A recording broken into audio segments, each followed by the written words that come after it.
Tension ना करो, bulldozer start ये करेंगे, चाबी हम ले लेंगे, चाबी हम खोस लेंगे इनसे। सबसे बड़ा सवाल आज देश के सामने रोजगार का ही है।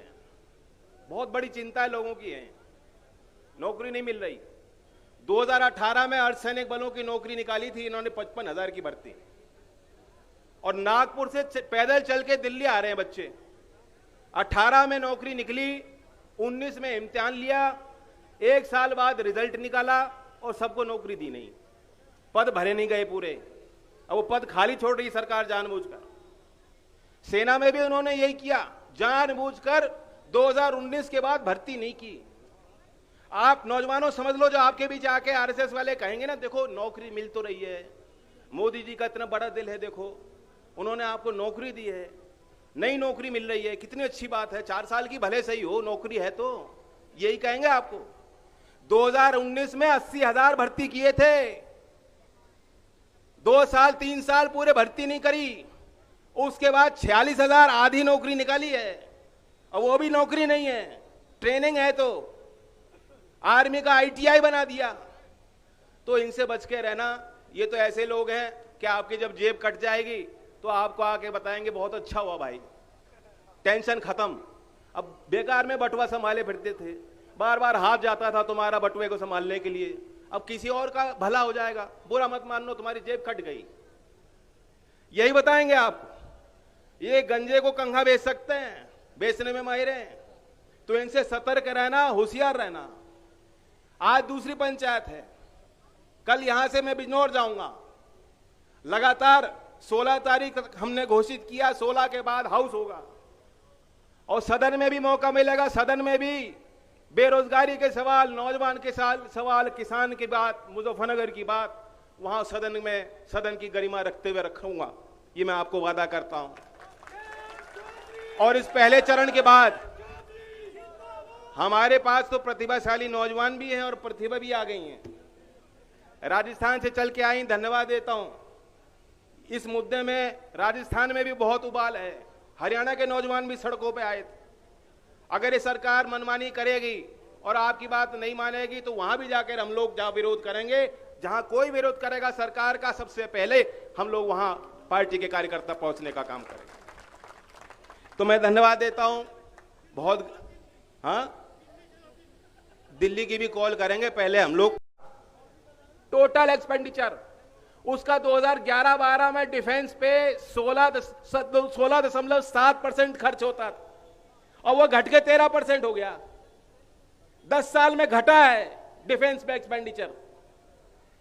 10 साल में टोटल एक्सपेंडिचर में जो तरक्की का दर है, प्रगति का दर है, वह 10% से ज्यादा है, और डिफेंस में आपने 8.3% ज्यादा खर्च किया है। यानी जो बढ़ोतरी होनी थी, और इसलिए आज जो ये दावा कर रहे हैं कि हमें फौज में तकनीकीकरण लाना है, जैसे इजराइल लड़ती है, आप देख रहे हैं रशिया और यूक्रेन में युद्ध चल रहा है तो ड्रोन युद्ध कर रहे हैं, इस तरह की बातें आपको बरगलाने के लिए लोग करेंगे। अगर तकनीकीकरण लाना है तो बजट को बढ़ाना पड़ेगा।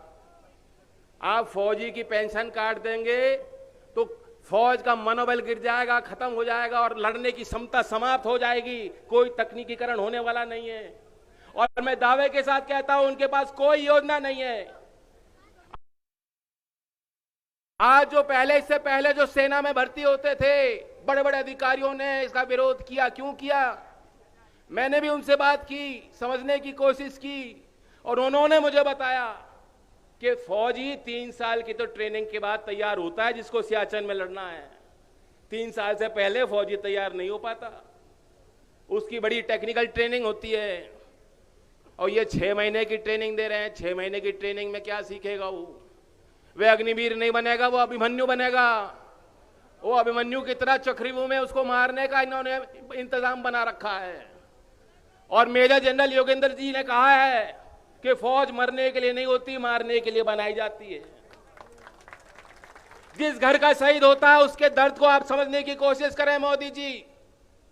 उनकी शहादत पे, उनकी लाशों पे आपने खूब राजनीति की है। पिछला चुनाव, लोकसभा का चुनाव कैसे जीते हो हमें याद है। आपने उस चुनावी अभियान में एक भाषण दिया था कि 1 वोट सेना के सम्मान में मुझे दे दो। याद होगा, ऐसी भाषा कभी किसी प्रधानमंत्री पद के दावेदार ने कभी नहीं कही। कभी किसी प्रधान के उम्मीदवार ने भी देश की धरती पे खड़े होकर ऐसे वोट नहीं मांगी होगी जिस तरह से आपने सेना के नाम पे वोट मांगी थी। कि सेना, वो जो कीर्तिमान सेना करती है, जो रखवाली सेना के फौजी करते हैं, उसको भाजपा के रूप में दिखा करके कि हम लोग कराते हैं। हमने उनको वहां प्रोत्साहित किया लड़ने को और हमने उनको भेजा लड़ने को, तब जाके लड़ाई लड़ रहा है। नहीं, जो फौजी देश की, अभी तो हम अच्छे रूप में आपके सामने हैं, बड़े शांति से पंचायत कर रहे हैं। आप तो बताया जाता है कि बहुत जिद्दी हो, लेकिन मुजफ्फरनगर का आदमी तो आपसे ज्यादा डबल जिद्दी है। मैंने पहले भी कहा था किसान पंचायत में कि आपसे ज्यादा जिद्दी हम लोग हैं। और जो सच्चा आदमी होता है, जो ईमानदार होता है, वो जिद्दी होता है, क्योंकि वो लड़ाई सर उठा के लड़ता है। हमने कोई दगा नहीं किया। राज्यपाल जी कह रहे थे कि फौजियों ने बड़ा सपोर्ट किया था मोदी जी को, लेकिन आप इनकी इतिहास खोल के देखेंगे, गुजरात से लेकर के यहां तक जहां तक पहुंचे हैं, जो इनका ज्यादा साथ देता है, ऐसा कोई सगा नहीं जिसको इन्होंने ठगा नहीं है। इसलिए जो हमारे साथी कुछ पहले हमारे यहां होते थे, बीजेपी में चले गए, और आप पे भी डोरे डालते होंगे, चुनाव बाद डोरे डालते होंगे कि आ जाओ भाइयों, उन्हें बता दो कि तुम ज्यादा साथ दे रहे, सबसे पहले जो है कैची तुम पे ही चलनी है, और चल रही है। ये आप पे ही कैची चल रही है, ये कुल्हाड़ी आपको ही मारी जा रही है। पंजाब, राजस्थान, हरियाणा, उन प्रदेशों पे जिन क्षेत्रों ने किसानों के लिए लड़ाई लड़ी, ये उस समाज को निपटाने के लिए योजना लाए हैं। ये अग्निपथ योजना नहीं है, ये तो ठगी योजना है। ये आपको ठगने के लिए योजना लाए हैं, ये आपका हक मारने के लिए योजना लाए। ऐसी योजना को हम स्वीकार नहीं कर सकते। और अंतिम दिन तक, जब तक ये गिनती इनकी पूरी नहीं होती सरकार की, तब तक हम इस योजना का विरोध करेंगे। या तो योजना खत्म होगी। देखिए, नौजवान तो विरोध कर ही रहे थे, पहले दिन से कर रहे थे। ये योजना किसी को पच नहीं रही, किसी को समझ नहीं आ रही कि इस योजना की आवश्यकता क्यों आई। जो हमारी भारतीय सेना है, हम उन पर गर्व करते हैं और वो बहुत काबिल सेना है। विश्व में अगर आप दूसरे मिलिट्री से कंपेयर करेंगे तो हमारी परफॉर्मेंस भी अच्छी रही। कई युद्ध लड़ने वाली सेना है, उनका लंबा अनुभव रहा है, तो उसके साथ खिलवाड़ नहीं होना चाहिए। और जो भी कोई पॉलिसी आती है, नीति आती है, वो पहले उसका प्रयोग होता है, फिर उसको लागू किया जाता है। पहले चर्चा होनी चाहिए थी, संसद में चर्चा होती, पार्लियामेंट्री कमेटी डिफेंस की है, वहाँ चर्चा होती। अब बड़े बड़े अधिकारी जो सेना में रह चुके हैं वो कह रहे हैं कि इस तरह की कोई चर्चा कभी हुई नहीं।